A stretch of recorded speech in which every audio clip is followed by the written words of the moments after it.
Residents of Fort McMurray were forced to evacuate in a hurry as the raging wildfire approached the city.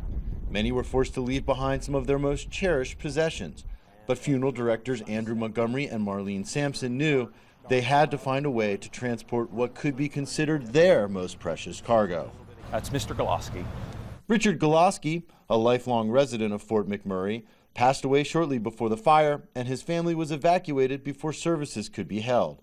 So a plan was hatched to transport Mr. Goloski's body to Edmonton, along with the cremated remains of several others. We'd have been entrusted to a family member that really can't speak for themselves, and that's our job, and that's what we do.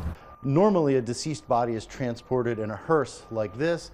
That didn't seem to be the right choice for this particular journey.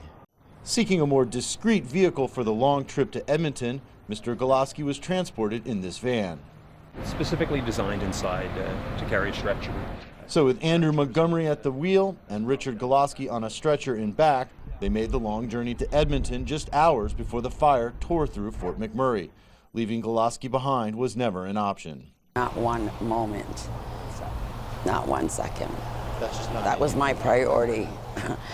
I have compassion to spare. Once in Edmonton, the deceased was reunited with his family. It could be weeks before residents are allowed to return to Fort McMurray, so the evacuated family gathered to remember Richard Goloski at a funeral home in Edmonton.